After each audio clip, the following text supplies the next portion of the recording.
Eu gostaria que você abrisse a sua Bíblia numa passagem que é bastante conhecida. A passagem é 1 Reis, capítulo 19. 1 Reis, capítulo 19. Nós vamos ler do verso 1 ao verso 18. 1 Reis 19, 1 ao 18, diz o seguinte: Acabe contou a Jezabel tudo o que Elias havia feito e como havia matado todos os profetas à espada. Então Jezabel mandou um mensageiro Elias para dizer-lhe: que os deuses me castiguem se amanhã, a estas horas, eu não tiver feito com a sua vida o mesmo que você fez com a vida de cada um deles.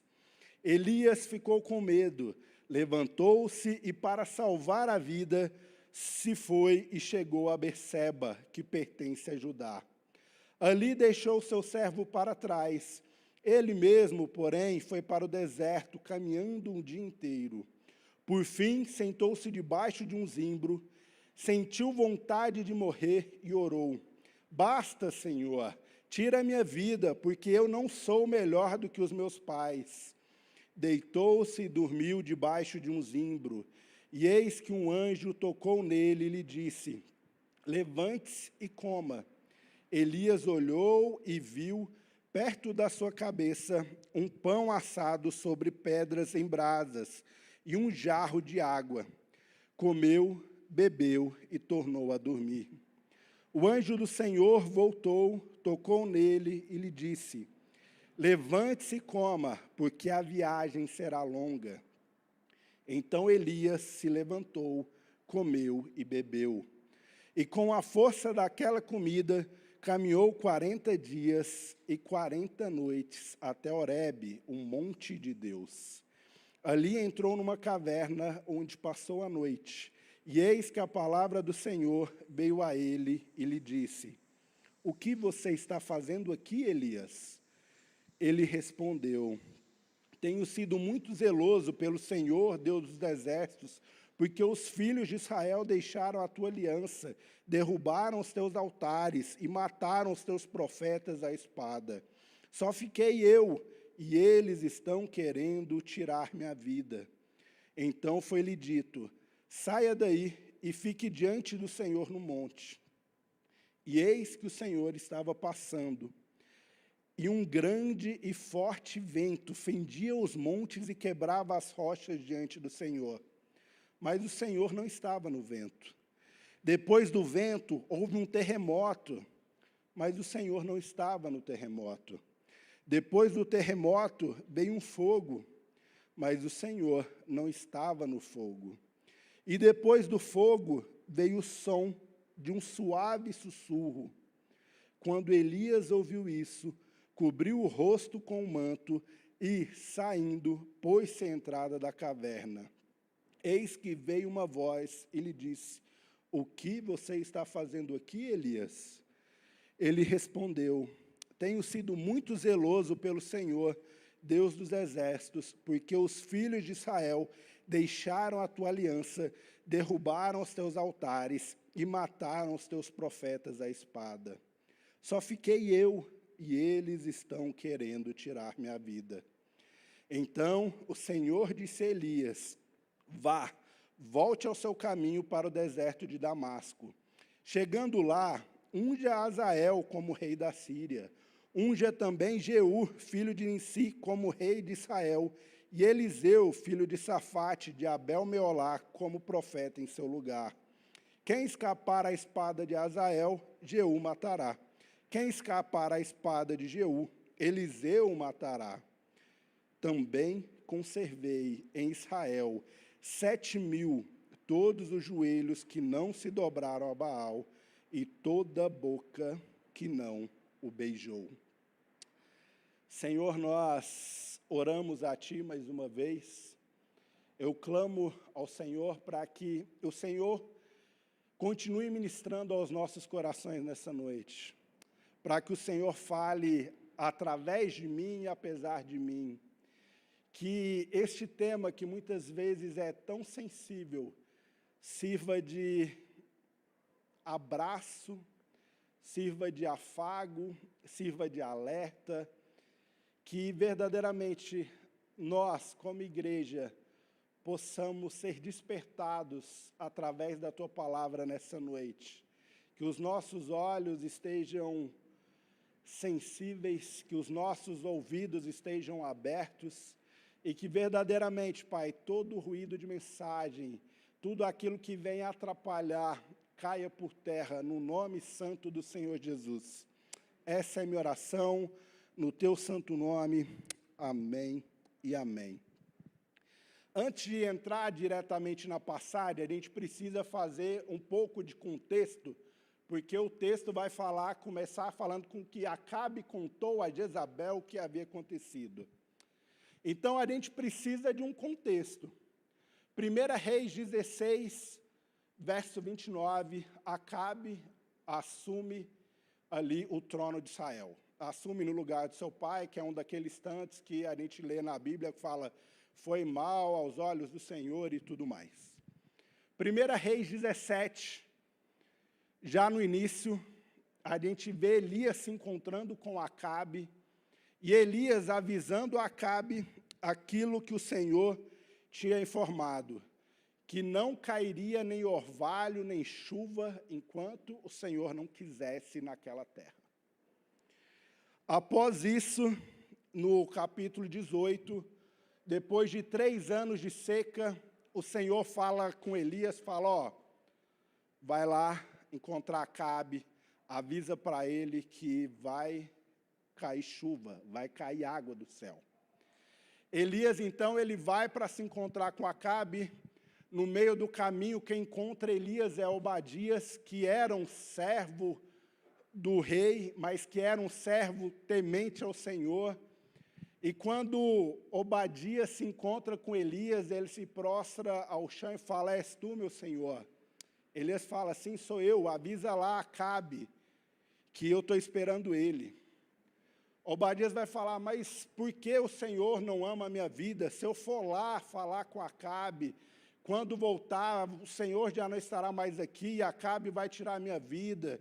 Você não sabe o que Jezabel tentou fazer com os profetas que eu escondi ali na caverna para poupar a vida deles? Elias fala, não, fica tranquilo, pode ir lá.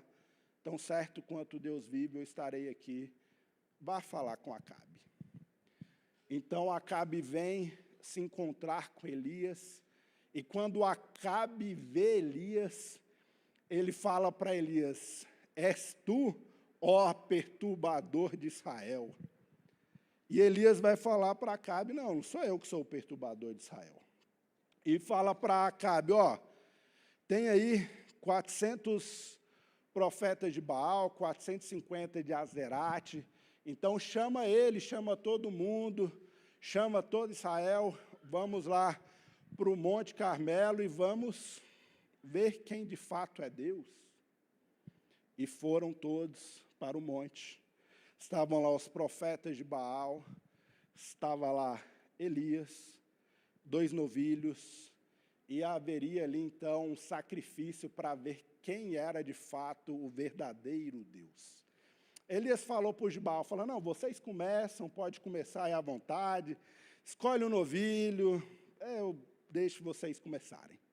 Escolheram o novilho, fizeram o altar, a lenha, colocou, deu a hora, começaram. E gritava, e fazia e tudo mais, deu a hora do sacrifício, nada de Baal colocar fogo ali. Aí Elias, naquele aspecto meio zoeiro, né, meio sarcástico, falou, não, grita mais alto, grita aí. Talvez o seu Deus deu uma dormidinha, acorda ele, grita mais alto. Ou ele está respondendo outro chamado. E os de Baal gritaram, se cortaram e tudo mais, e nada aconteceu. Elias, então, foi lá, armou ali o seu altar, colocou a lenha, colocou o novilho, não satisfeito, fez uma vala, falou, não, coloca água, colocou uma vez, não, coloca de novo, Colocou de novo. Não, coloca uma terceira. A vala ficou cheia de água, tudo molhado. E Elias, então, ora ao Deus vivo e fala: Senhor, queima, o Senhor sabe, manifesta o teu poder. Deus manda fogo, queima tudo, seca a água da vala e tudo mais. Elias fala para os de Israel: não deixa eles fugirem, não. Cerca eles. Elias pede para cercar, cerca, leva então para o riacho de Quislom e mata todos os profetas de Baal. E então a gente chega no nosso texto. Acabe conta essa pequena história para Jezabel, doce Jezabel, não é mesmo? Uma mulher ótima, de relações muito fáceis, uma boa pessoa, de um bom coração. E Jezabel, quando fica sabendo, ela manda um recado, então, para Elias. Fala: Elias, sabe o que você fez? Pois é, amanhã, a essa hora, eu farei o mesmo com você. E é interessante que Jezabel, ela vai com requintes de crueldade. Porque, em primeiro lugar, ela manda um mensageiro para avisar e para falar que é no outro dia. Então, pense você, aquela situação. Não chegaram lá para matar Elias.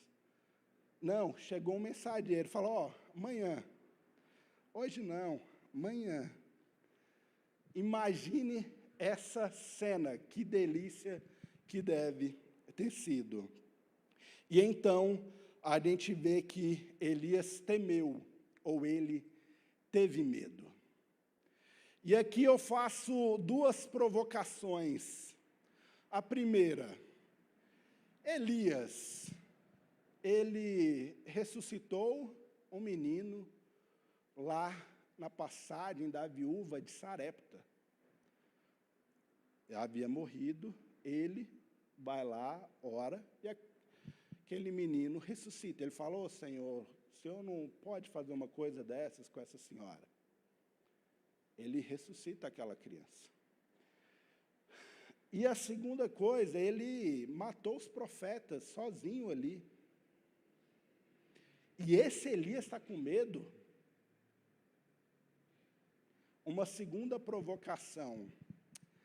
Na passagem que Elias mata os profetas de Baal, logo em seguida ele fala para Acabe, Acabe, corre e volta, porque vai chover. E Acabe pega sua carruagem e vai embora. Só que Elias, ele cinge a sua capinha no lombo e pernas para que te quero. Ele corre 25 quilômetros e chega antes da carruagem. E esse mesmo Elias, que correu 25 quilômetros mais rápido que uma carruagem, está com medo agora? Pois é, a passagem continua e Elias vai falar: já basta, Senhor. Tira minha vida, pois eu não sou melhor que meus antepassados que já morreram. Elias teve medo. Mas esse medo, talvez, e é bem provável, não foi um medo. Elias, ele estava desanimado, ele tinha perdido a esperança e ele estava cansado da vida. Ele estava abatido. E ele vai falar para o Senhor: já basta, tira a minha vida. Elias, ele tinha andado muito até chegar ali no deserto onde ele estava. A média ali são 160 quilômetros ele havia andado de um ponto ao outro. E depois de toda essa caminhada, de estar exausto, Elias, então, ele deita e ele dorme. E aqui a gente vê a primeira aparição divina. Um anjo prepara ali um pão, uma água e fala com Elias: Elias, acorda, levanta e come. Fala: levanta e come. Elias levanta e come. Depois, ele dorme de novo. O anjo aparece de novo e fala: Elias, você precisa se alimentar, comer mais um pouco, que a caminhada é longa. Então, Elias vai lá, levanta, come novamente, e então ele segue para uma jornada de 40 dias e 40 noites até o Monte Sinai. No monte de Deus, nós vemos mais uma intervenção de Deus com Elias. O Senhor aparece e fala: Elias, o que você está fazendo aqui? O que você quer aqui, Elias? Elias vai revelar ao Senhor a sua melancolia. Falou: Senhor, o Senhor sabe o que está acontecendo. O povo de Israel se virou contra o Senhor. Não sobrou ninguém, só eu. Eu sou a última Coca-Cola gelada do deserto, só sobrou eu. Só eu me mantive fiel a ti e ainda estão querendo me matar. E Elias fala isso para o Senhor. Depois que a gente vê essa cena, o Senhor chama Elias, fala: Elias, vem cá, meu servo, vem cá, chega aqui. Vamos ali no monte. Vamos ter uma conversa, me encontre no monte.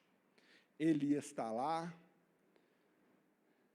vem um vento forte que fende as rochas, mas o Senhor não estava nesse vento. Vem um terremoto, mas o Senhor não estava no terremoto.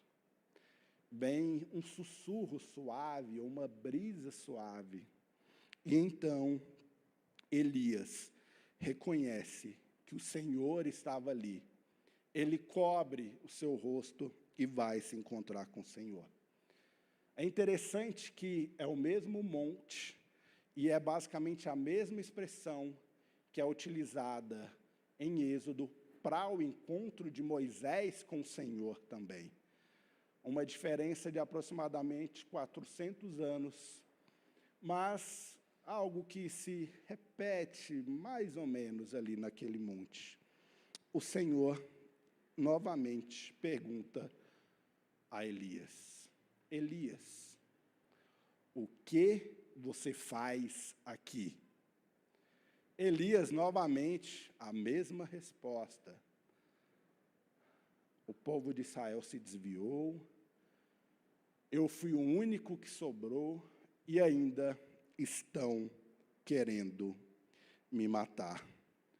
E aí então a gente vê o Senhor, do verso 15 ao verso 17, nós vemos o Senhor exortando, orientando, instruindo Elias.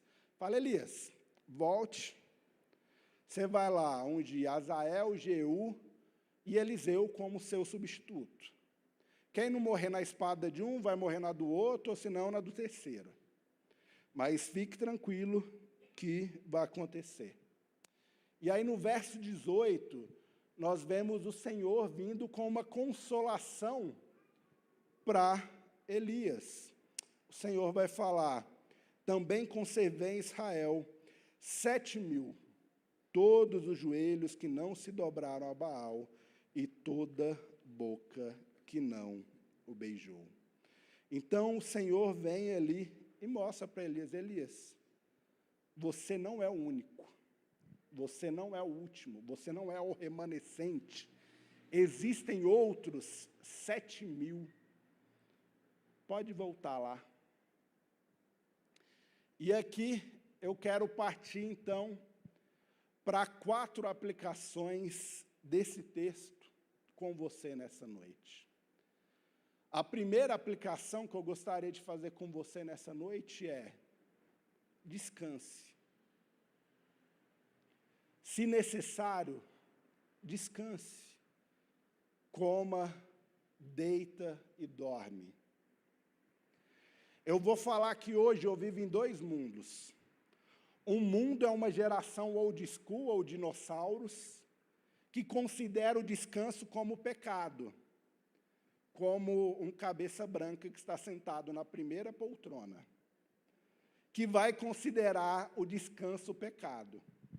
E um outro mundo que eu vivo é uma geração mais nova que vive um discurso de trabalho enquanto eles dormem. Acorde 4h30, tome um banho gelado, vá lutar enquanto todo mundo está dormindo, é assim que você vai vencer, e que vai também demonizar o descanso. Eu não vou citar quem é que não faz literalmente isso, mas é alguém próximo a mim, que é o outro mundo. Mas dá para perceber qual é o outro mundo. Então, eu vivo os dois mundos. Um que acha que é pecado e um que acha que é desnecessário ou perda de tempo. Mas quando a gente vai olhar na própria Bíblia, o próprio Deus, quando Ele está criando tudo, Ele vê, dá uma olhada, vê que está tudo ok, e Ele descansa. Nós precisamos do descanso, o descanso é necessário. E se a gente, de fato, aprendesse a descansar, muitos transtornos psicológicos talvez seriam evitados ou minimizados. Mas nós não descansamos.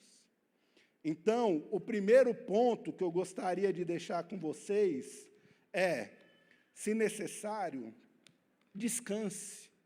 Não desista, mas descanse. Pare, coma, deite e descanse. A segunda aplicação que eu gostaria de trazer para vocês nesta noite é que o sofrimento, meu querido irmão e minha querida irmã, ele é inerente à existência humana ou à experiência humana. A partir do momento que Adão e Eva pecam no jardim do Éden e que o pecado passa a fazer parte da humanidade, o sofrimento, a dor, o luto, eles passam a fazer parte da nossa vida. E nós não conseguimos afastá-lo.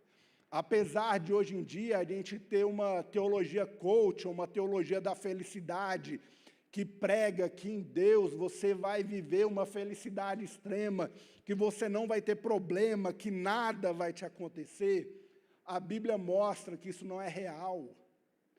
O próprio Jesus, ele sofreu, se você quer falar de dor, ele sofreu a dor na cruz.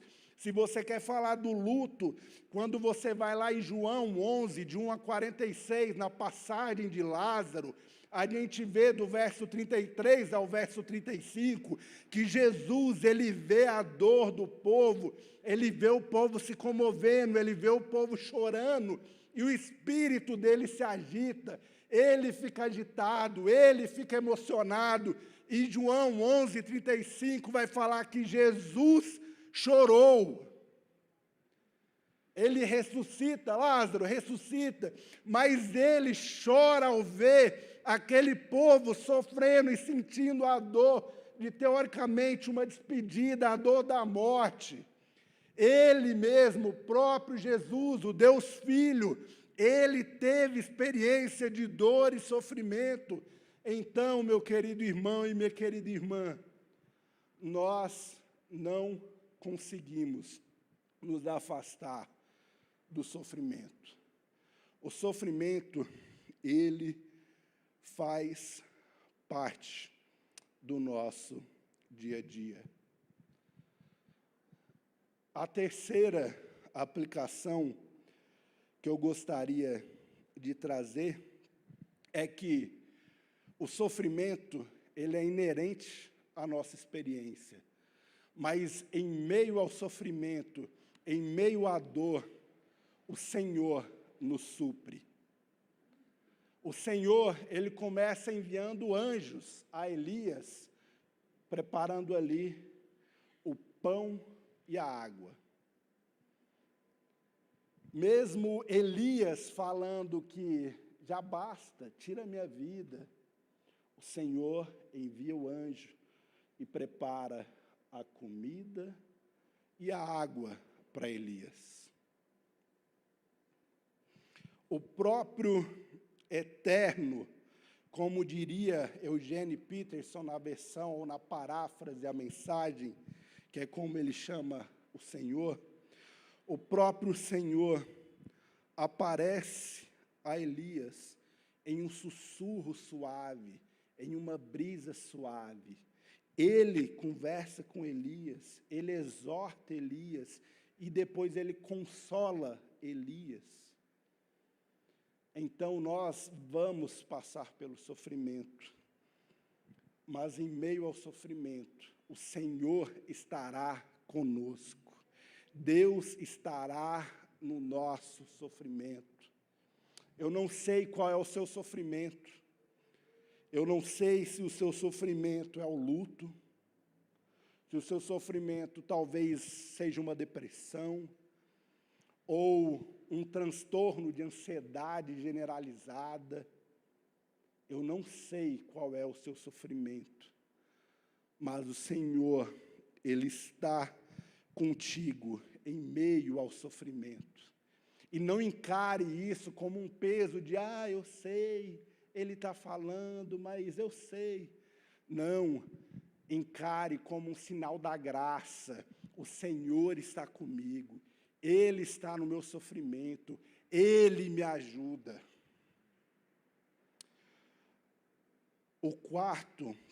A quarta e última aplicação, se o Ministério de Louvor quiser se encaminhando aqui à frente, pode vir se encaminhando. A quarta e última aplicação é que o Senhor, Ele não coloca peso sobre a dor de Elias. Elias, ele foge, ele se esconde, ele lamenta a sua situação, ele pede a sua própria morte. E qual é a reação do Senhor diante disso tudo? Bom, Deus o encontra no deserto. Em meio ao lamento e à dor de Elias e às queixas de Elias, o Senhor se encontra com Elias no deserto. Deus o alimenta, Deus o escuta, Deus o exorta, tanto que pergunta 2 vezes a Elias o que ele está fazendo ali, e Deus o consola.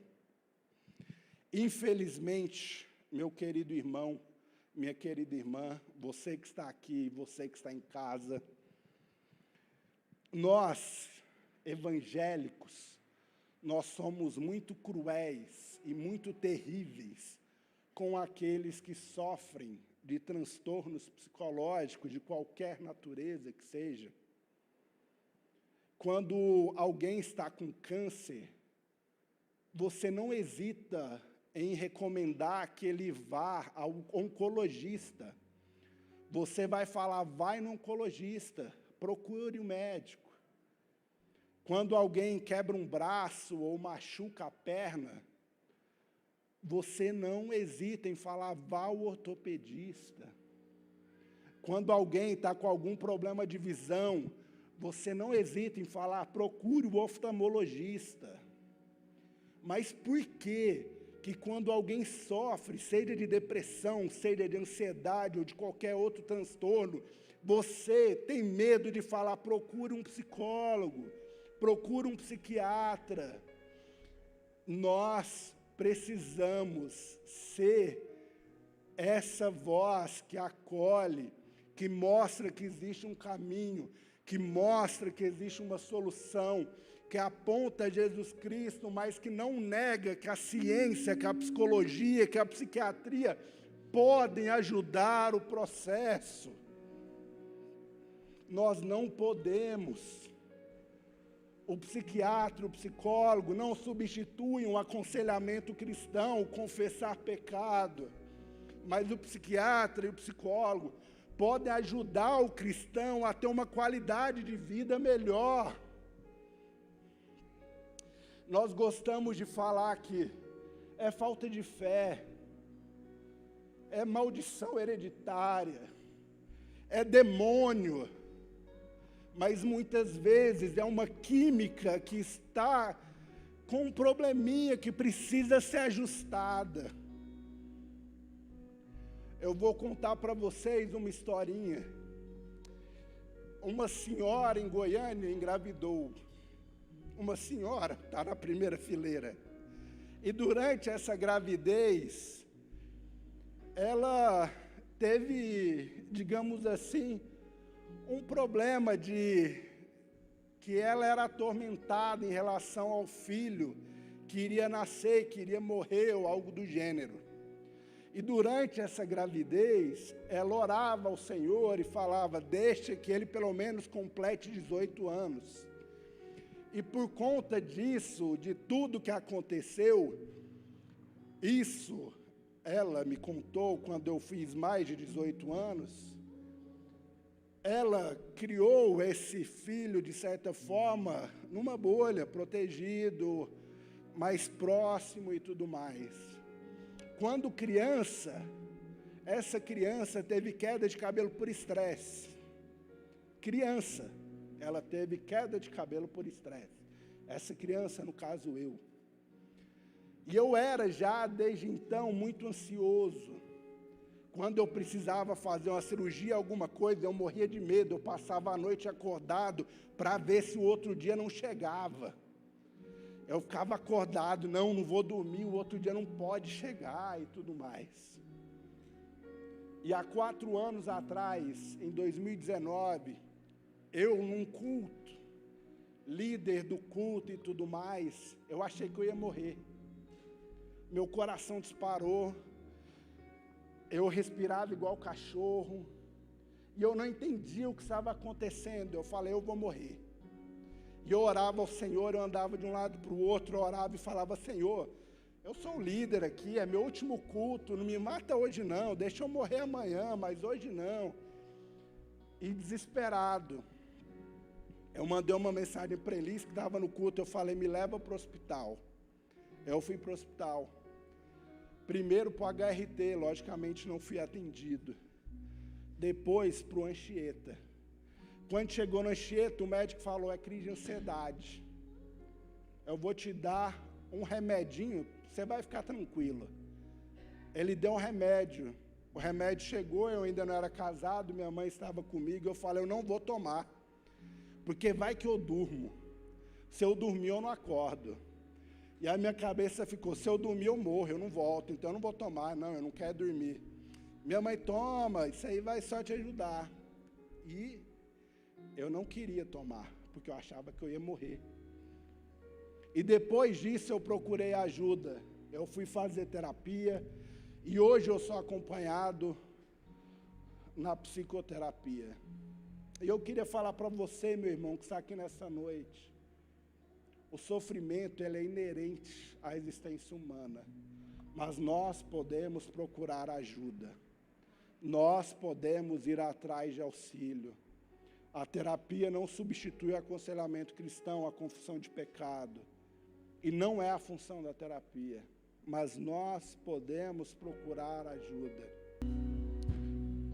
Meu irmão, Tim Keller, um santo homem de Deus que já faleceu, ele fala que a igreja deve se parecer mais com uma sala de espera do médico do que com uma entrevista de emprego.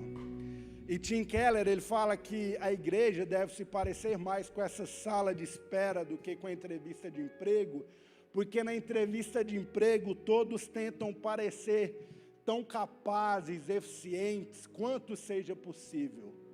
Na entrevista de emprego as fraquezas são escondidas. Mas na sala de espera do médico, nós presumimos que todos estão doentes e todos precisam de ajuda. Então, nessa noite, para você que está aqui, para você que está em casa, eu quero te falar, segura na minha mãozinha, todos nós estamos aguardando o médico. Aqui é lugar de acolhida, aqui é lugar de ser abraçado, de sentir o amor e o acolhimento. Aqui é o lugar de você saber que a sua fraqueza pode não ser a mesma que a minha, mas a minha também é fraqueza e a gente pode se ajudar. Aqui é lugar que vai falar, ó, você conversou com o pastor, mas você também já procurou ajuda, já foi no psicólogo? Um não precisa excluir o outro. Então que você entenda isso nessa noite, que você se sinta acolhido nesta noite, porque todos nós estamos na sala de espera do médico.